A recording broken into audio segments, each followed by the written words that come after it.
You seem to have caught me wondering what would happen if the second and fourth, or like third, I don't know, Russia's not really that powerful anymore, military powers in the world went to war.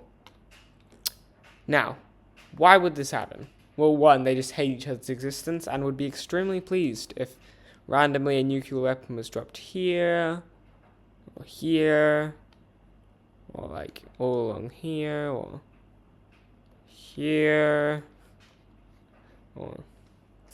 So yeah. But other than that, why would they want to go to war? Well, let's say China just does a small little border invasion into this region because it's incredibly disputed by them, India and Pakistan. And the Indian military decided to fire back. This escalates into a full-blown conflict between the two governments. Is that the best description? No. Do I care? No. So China, being China, is going to call in a few allies, those being North Korea, Pakistan, because Pakistan also hates India, and they're also going to call on Myanmar.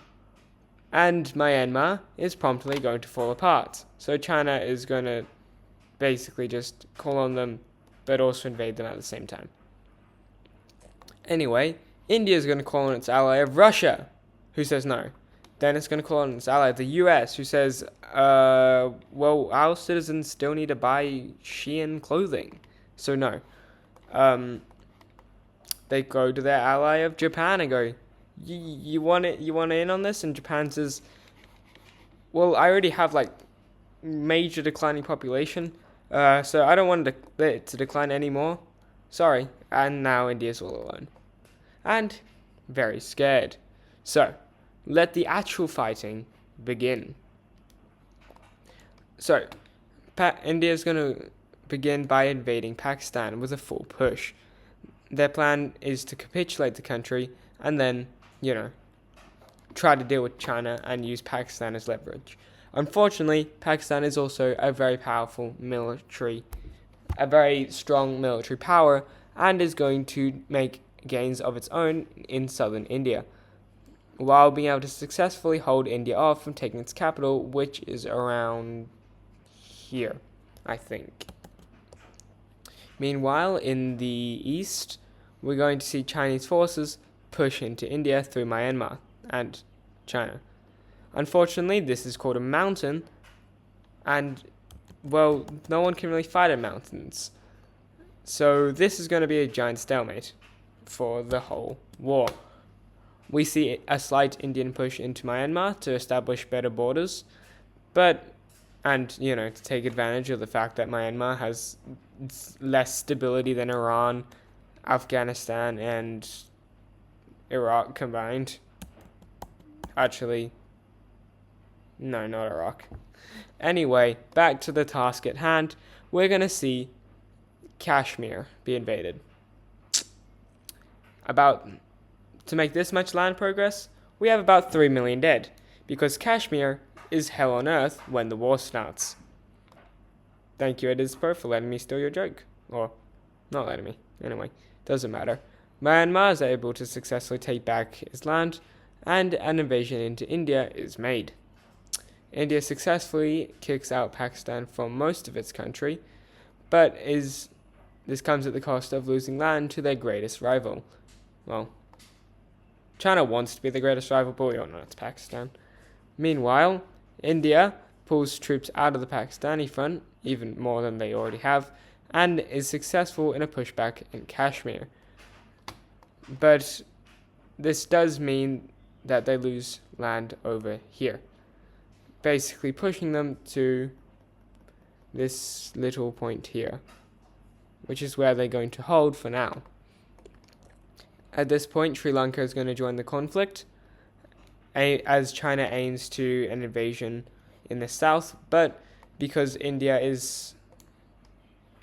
still has control over a little bit of its coastline, since it has a very powerful navy, it's going to land a successful invasion into Sri Lanka and quickly capitulate the country, leading to a strategic loss by China, one of the few ones in this war currently. Pakistan is going to is forced to pull out its forces from India and lose land in the south in order to slow down India's new invasion in the north. This does come at a cost, as Kashmir is slowly retaken by a combined Chinese-Pakistani counterattack. Slowly, the Chinese get closer to New Delhi as the Indians capitulate a lot of southern Pakistan. Well, not really southern Pakistan, but like southeastern.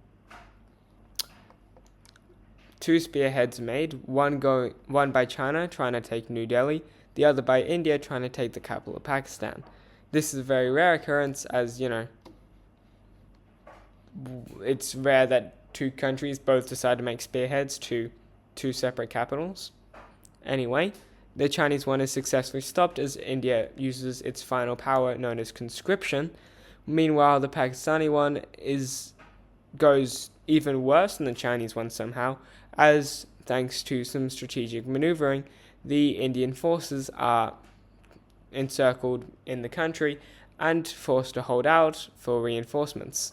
Little they know, these reinforcements never arrive, as a majority of the Indian force has either been split in defending New Delhi or their new spearhead plan, since it went so well the last time, in splitting Pakistan in half. That's Laura speaking in one go. Meanwhile, quickly, let's talk about who's arming who. Russia isn't arming China. Oh, that's a great pink color. Oh wait, that should be pink as well. Very pretty pink color. Russia isn't currently arming China, but it is in support of China. North Korea is arming China. Iran is arming China because Iran likes terrorism and doesn't really like India that much. Though they are a bit skeptical because of Pakistan, who they have had recent border conflicts with. Meanwhile, the countries arming India is your usual culprits. The US, that's sinking, whoopsies. The US, even though they deny any access to appease China. Canada, Australia, Israel, because yes, Israel and India are great allies. Japan,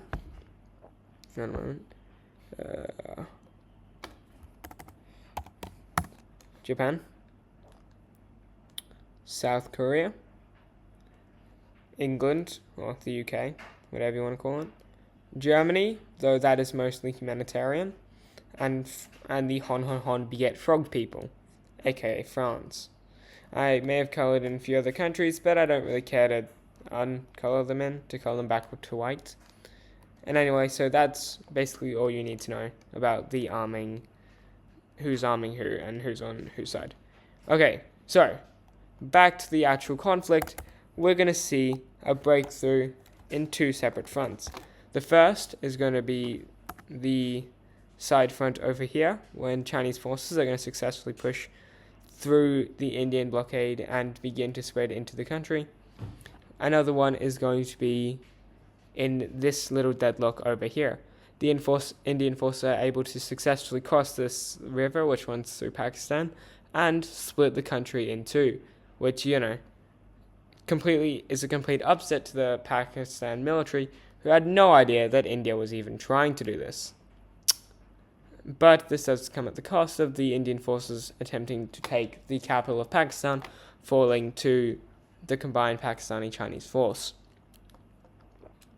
The front of New Delhi is pushed back as India focuses its attention to the west, which does come at the cost of the Chinese successfully parading down the east coast, as they have used their superior navy to push, currently the Chinese Navy controls this region,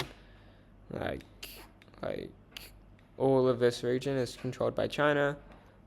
India basically just controls here, and they're barely defending Sri Lanka. So, yeah. So, supported by the Navy, China makes gains in the east. Meanwhile, in the west, Pakistan's southern half is quickly falling to the superior Indian force. Slowly, the south falls, leading only the north. leading only the north. An attempt to retake Kashmir is made, but it fails horribly, leading to hundreds of thousands of Indian deaths, and a slight border change, which is quickly reversed as the Chinese counterstrike. Pretty good video game. Anyway, the Chinese and Pakistani forces clean up the front a bit, and it is not looking good for India, despite them having superior support by other countries and taken out half of their greatest enemy. This is when India, who was already drafting, introduces full conscription and calls on its population to join the fight. This goes relatively well for them since they have the most people in the world, and they're able to successfully push back the Chinese on the coast and in India and Pakistan. Pakistan does the same to lesser effect and is able to successfully do a counter-strike on the Pakistani country, and an attempt to retake the south is made, though it eventually stalls out. Slowly, the Indian force retakes in the north. Meanwhile, the Chinese begin pushing up here as they have a new plan, which is to launch simultaneous strikes on New Delhi from the south and the north, hopefully overwhelming the Indian defenders and taking them out. Meanwhile, India has its own plan. It's going to push up, take out the capital of Pakistan, slowly capitulate the country, then just hold out, maybe make a few gains in the Kashmir and eastern region, and finally make peace with China and hopefully gain something out of this. Since they actually defeated an enemy country, or two technically. So, how does each team's plan go? The Indian plan goes incredibly well, as they are able to successfully wipe out most of the Pakistani defenders, leaving only a ragtag group in the north, but it's mostly Chinese at this point. Of course, this is heavily rebelling, but I don't want to show that because rebellions, as the Hunger Games showed us, are very boring. Meanwhile, we see the two separate spearheads to New Delhi go incredibly well, as Indian forces are, as the Chinese predicted, overwhelmed. But unfortunately, they're not overwhelmed enough to lose. So New Delhi is surrounded, but it doesn't fall. Slowly they unite this front, and despite there being tons of mountains here, they successfully meet up. But, there's a slight problem.